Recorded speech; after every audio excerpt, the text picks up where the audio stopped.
Okay, Rambo, Yan, to yan, the yan, right, yan. to the left. Oh, Manny so, Pacquiao, eto oh, na, sumagot na, nag-strike back. Hindi lang yung mga proxies, hindi lang yung right-hand man. Eto si oo. Pangulong Marcos Jr. nung tinanong siya, parang gumanon pa siya, yung parang napikon yung mukha niya. Kita ko, ano yan, sobrahan sa fentanyl siguro At yung pinaliwanag niya yung fentanyl. Oo, oo. Dineconstruct niya, no? Medyo Elaborate niya. Ano yung fentanyl nag-medical na yan? prognostics Ano, siya, oo. anong epekto niyan sa tao, di ba? Ilan taon na ba since inamin niya? 5 years na. Imagine them taking it 5 to 6. Di ba? No? I hope his doctors will take better So, care of him. knowing BBM, ito na yung kanyang banat, di ba? Dahil hindi naman siya gumagawa niya. Ito na yung kanyang banat, no? At ito na yung kanyang pinakamatalas na banat so far, di ba? At meron may barb. May barb yung kanyang banat eh. Akala mo cool lang siya, chill lang siya, di ba? Pero kung titingnan mo yung sinabi niya, matindi yun, di ba? Parang Na-transcribe mo ikaw yan? yung adik, Grabe. hindi ako, di ba? Yun yun. Sino adik? Pero nung Ikaw yung tinanong siya, sir, ikaw yung ko-confirm mo adik ba? at saka wala ka sa wisyo. No, hindi ka lang adik, wala ka sa wisyo. 'Di ba ganoon yung mensahe niya, no? Ako sabihan mo ako ng gano'n na bigal baka binaril kita sa tuhod. Kaya nga, parang, sir, magpahinga ka na, sir. Sir, Oo. magpahinga ka na. Parang ganun yung sinabi. Sir, Oo, pwede ka na magpahinga. Parang parang, ganun. parang malaki problema ni Digong, no? Parang apektado na yung kanyang utak, no? Medyo. Parang gano'n yun, gano'n yun. But are you agreeing with BBM, or should we agree with BBM or not for the first time officially? Do we agree with BBM or not? So, Sir Ronald, I mean, oof. But the thing is, the next day, besa-besa na naman siya with Sarah, and then kanina may statement na naman siya na sinabi niya na, the unity team is still there, they're holding it together. So ano ba yan? Is it the good Machiavelli moves? I mean, di ba at Pero some point, yes, magpakita na Pero siya ng ngipin ikaw kasi dapat. nanalo ka based on the unit team. Ayaw Yeah. mo namang itapon kaagad, 'di ba? Kahit nandun na sa estero, kahit nagtatampisaw na dun sa putik, no? Yung unit team, no? Ay gusto mo pa rin bigyan ng kaunting lip service. Ang tingin ko diyan mas lip service eh. Bakit? Dahil nakikita ko yung kanyang mga operators moving towards a major confrontation. Yung tawag natin ay open warfare, no? Yan yung Ganoon din, no? Ganoon din yung mga tao ni Sarah. Si Sarah pwedeng nandun siya sa Luneta, tapos ay nag-teleport like Star Trek, nag-teleport siya sa Davao, no? Tapos umalis siya bago dumating yung presidente. So trying to have the best of both worlds, no? Failing dismally, Or Ronald, this is ba? the classic. Probably they're nakikinig sila sa atin. War of position versus war of Oo. maneuver. So medyo baka Oo. Gramsci move lang yan, di ba? Na Oo. he's just positioning himself to strike just in case he needs to strike. And yung kabila rin, nagpe-prepare na rin habang may lip service pa rin ng pabeso-beso and smile, all of that, di ba? I mean, Pero that's ang more or less the case. pero ang understanding ko doon sa war of motion tsaka war of position ni Gramsci ay parang bibingka yan eh, no? Parang bibingka yan. You're creating centers of power inside na gagamitin mo para sa iyong strategy. While at the same time, surrounding the the state, no? Pinapaligiran mo ng iyong forces. Pero yung force mo sa loob, no?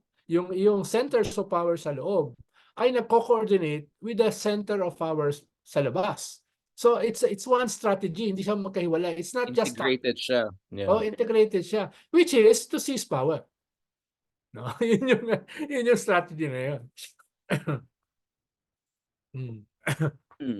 I mean, in a way, can't you say that there could be also this alternative na sasabihin nila, okay, for a moment, let's freeze the ICC, just a moment lang, i-control lang natin yung Hmm. variable ng ICC. Hmm. Can't you say na this is just a perfect build up for a showdown in 2025 elections, na doon na sila magbardagulan sa elections na lang. At obviously, if you're Marcos, you feel very confident about how you're gonna perform Yes, about. pero some people in the Marcos camp, alam naman nila eh. After the midterms, no? Kung si Sara ang frontliner, paano sila? Yari na sila. No? Pakita ulit sa survey, no? Oo. Isa pa na naman Oo. survey na Oo. malaya na tumaas pa nga si Sara. Oo, yari na sila. Medyo malayo si Martin kay Sara. Kaya nga Malaya talaga, si ah, Tulfo lang medyo malapit, eh, oh. si Tulfo ang medyo malapit at in some surveys ay lumalamang siya.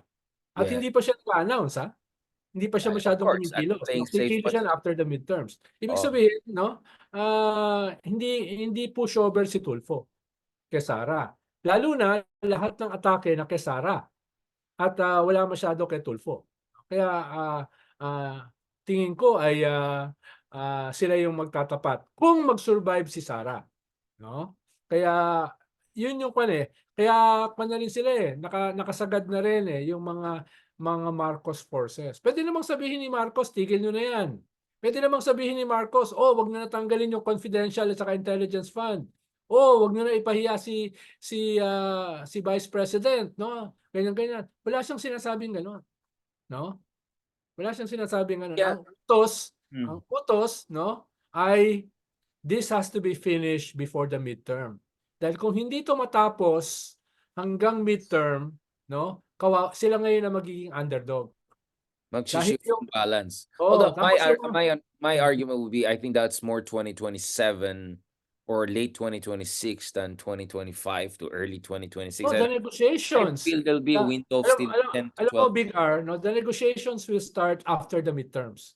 Hindi pa yan right? magiging public. Pero Of may course, of course. feelers na yan. Ito si Mayor, no? Pinadala niya yung kanyang Vice Mayor o pinadala niya yung kanyang asawa to negotiate with the other camp, no? Magsisimula yan after the midterms. Pero hindi yan nakalantad. Lalatad yan sa ah, ah, 2027. Totoo yun, no? But hindi siya mangyayari overnight eh. Kaya meron na yung mga building blocks, no? Sa'yo na yung aking anak na konsehal.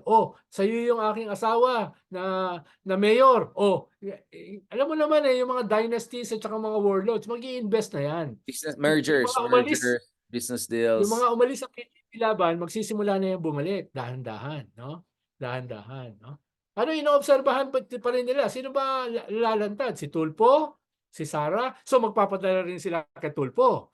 No? Magpapadala rin sila kay Sara. Tapos hindi pa sila aalis kay BBM. No? So So, Mm. in a way, okay, again, control lang natin yung ICC option. Kasi for us, di ba, ang argument natin, once the ICC issues a warrants of That's arrest for Duterte, that's the nuke. scrambled That's na the yan. nuke. Scrambled na yan, di ba? But for a Ah, moment, let's just control that. Let's say, Ruben Carranza's argument na ingat din ng ICC, minsan they may take their time too much. Let's not count on the warrants of arrest to come right away. Okay, for a moment, let's just assume that's going to be the case. I-freeze lang muna natin yan. In fairness kay Ruben Carranza, I think he got also the ICJ ruling prediction right. Dun mm, sa issue ng South Africa versus Israel and all. So let's just say maybe on ICC, his cautionary tale or note of caution is so I'm just for a moment to say the Ruben Carranza is more correct than let's say Trillanes school of thought just for simplification. mm. So freeze lang natin ICC. Now if you're BBM, um, don't you also have this option of seeing kung kaya talaga ipilit itong constitutional change na ito because that will put him in a position to push for someone like Martin Romualdez who may not necessarily be the most popular, but who cares, right? If you change the constitution, who knows? You know, you can go parliamentary and put someone na you like, di ba? Tignan mo kunyari si Macron, di ba? Nilagay niyo yung protege ng 34-year-old as prime minister, di ba? Anything can happen. But the other one is, we already implied that Tulfo, right? My option si BBM kay Tulfo. I mean, what is your understanding of relationship between Tulfo and BBM? My understanding is they have pretty good, decent relationship, but I don't know if it will be a point whereby BBM can invest in Tulfo as his more or less de facto anointed successor. I won't be surprised Tulfo will try to run independent, at least officially, but I don't think he will be against the idea of having the administration and BBM against behind him, sorry, should he take on a Sara Duterte, whether a weakened Sara Duterte, or a very resilient Sara Duterte who's still in the 20-30% territory come 2026, 2027. How do you see that option of like Well, posibleng Marcos can go posibleng from Martin to yeah. Tulfo, right? He still has two Si different options yung at least. kapatid ni Rafi, si Erwin, siya ngayon yung parang attack dog ni Speaker Martin. Siya yung sumasagot. Siya yung talking head dito sa People's Initiative, no? At sa survey, siya yung number 1 sa Senate, no? Kaya almost sigurado na siya. Ang panalang diyan ay yung ranking. Yun na lang ang issue kay Erwin Tulfo. So you're going to have two Tulfo in the Senate, no? At ang negosasyon diyan ay baka sakaling itulak nila si Martin ng konti pataas kung isa sa kanila papayag maging vice president, no? Yun yung bata pa naman sila, tapos kulang pa sila sa resources. So Martin may provide the resources, no? Kung isa sa kanila ay tatakbo as vice. Yan ay hypothetical, no? Yan yung mga nego, no? Yan yung mga I nego. doubt na Tulfo is clearly number two. I mean, again, it's kind of like Mar and Poe version, except super baba si Mar dito at super taas si Poe dito, na parang not kasi yung kay Mar and Poe, I Hindi, mean, hindi. Don't mistake me, Ara. Sinasabi ko, ito yung pino-float. Ako, duda ako kung papayag ang Tulfo dyan. yun nga No? eh, like Ito I yung, want to ito get yung your take. Oh, I know, of course, they will oh. try Ang to. sinasabi ko lang, ito yung pino-float ng mga nakapaligid kay Speaker Martin, no? Na kaya Yun nga pero eh. ang halos sigurado ko, no? Halos sigurado ko after the midterms, no? The Duterte will be back. And they will be back with a vengeance, no? At ang mga Duterte, no mercy yan. No mercy yan, no? Hindi yan conflict averse, no? Conflict hungry ang mga Medyo Duterte. kabaliktaran ng conflict avoidance. Oo. I Hindi. mean, can we say na Oo. the Duterte is the biggest Karen in Oo. Philippine politics? Alam mo yung Karen, di ba? Oo. Oo. Like, excuse me, excuse me, excuse me. Alam mo yung Karen na talaga. Tawagin yung manager. Bakit yung anak ginanon nyo? Oh, bakit din yung binigay? Di ba? Yung Kevin na Karen. Oo. At ito, this is no joker, no? Yung sinasabi mo kanina na, huwag niyo seryosohin, ganyan talaga ang daming patay eh. 'Di ba? How can you treat him as a joker? Di ba? Oh, Yun nga eh. Like, I don't know where Di these mo, people are getting these sino, ideas. Take him for. sino, di ba? Sino maniniwala na joke lang yan? No? Sino maniniwala na joke lang yan? No? Thousands are dead. No? Methodical. No? Methodical. 10 drug lords sa presinto, initsahan ng 2 granada. No? Yung isang drug lord namatay sa kanyang selda, pinagbabaril, no? Dahil meron daw baril sa loob ng selda. So, these are cold-blooded operators, no? Hindi ito and, hindi ito big, potentially destabilizers. hindi to lover boy like Big R, no? Hindi to ha? Hindi to bad cop. Ha? Bad Oh, lang. Bad lang oh. siya. Parang ikaw. Parang kayo bad lang. You're just bad. Oo. Bad, mad, and dangerous. Parang Lord Byron. Lord Yeah, Byron. I'm also just a clown, a heckler. No? I'm no threat to anyone. No? Ronald, may brand ka na kahit sa mainstream media para sa pa rin ang analyst. Parang ang nagiging ganyan na nga rin ako ngayon. Parang pag nasa media ako, parang kausap kita eh when I'm asking about this issue. Parang, Is it that bad? Is it I that think it's bad. I think it's bad because you're a bad person. I'm just enjoying myself, di ba? But ayun ang problema kasi. I mean, this is crazy. I mean, honestly, Ronald, I know like we have been saying this moment, ganyan, ganyan. Ang tagal na natin pinag-usapan ito, tagal na. So, but Kung isip Big pa rin R, kung eh. ikaw ay masyadong seryoso sa bansang ito, masisiraan ka ng Ay, ulo. tama ka, tama ka. Agree ako. I mean, I realized that quite early. Like, wait lang. Kanina nga kausap ko yung mga kasama ko dito. Sabi niya, bakit ka naging vlogger gano'n? 'Di ba parang tignan nila ako mukha naman ka respetong tao, mukhang may alam. Ba't ka naging vlogger? Sabi ko, para ano, para mag-ano kasi nababaliw na ako ng time ni Digong and kahit papaano. And then they realize kaya pala nagpapatawa ako nun. Sabi ko, there's no other way you can survive in politics unless you have some sorts of sense of humor and all. Pero going back to crazy pa rin, Ronald, eh. I mean, the speech is like, my goodness. I mean, Ah, imagine nandito ka sa nasa Channel 5 ako for 3 hours, no? Tapos pag-uwi ko, pinapakinggan ko pa rin yung speech niya, no? hindi pa rin tapos. Sinusubukan i-deconstruct, no? Yung kanyang speech. You cannot be as direct as that. Ronald, I Walang deconstructed reading between 2 the lines, minutes. no? Yung 2 minutes na na-deconstruct ko in 1 hour vlog. I mean, that's like meta-analysis talagang Oh, ginawa natin, at ibang klase after talaga. all is said and done, ang lakas pa ng loob para sabihin niya na siya pa yung, may death threats, na baka bumagsak yung kanyang eroplano, no? After all is said and done, after 'di ba, masisira ulo mo, eh, 'di ba? Siya pa ngayon ang threatened, 'no? Siya pa ngayon ang threatened, 'no? Kung may mangyayari sa kanya, 'no? Kaya nga Karen, 'di ba? Gano'n yung mga Karen, 'di ba? Sila nga yung sila pa yung galit, siya pa yung biktima. Usually gano'n yung mga Karen. Kung may Kumbaga diyan, mangyari sa kanya, 'no, Karen sisihin niyo 'yun. Karen talaga siya, Tapos Karen yung anak talaga siya. niya, sasakay sasakay ng vapor papuntang Indonesia. What was that about, 'no? Sasakay ng barko dahil baka sila i-threaten, 'no?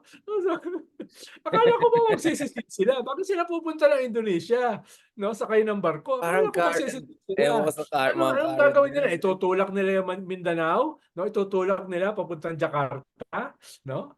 Yung Palawan talagang hindi ko na, ano 'to, Karen talaga. "Ay galit kami dito," tapos sinama pa yung katabing "Bakit po kami hindi, sama kayo dito."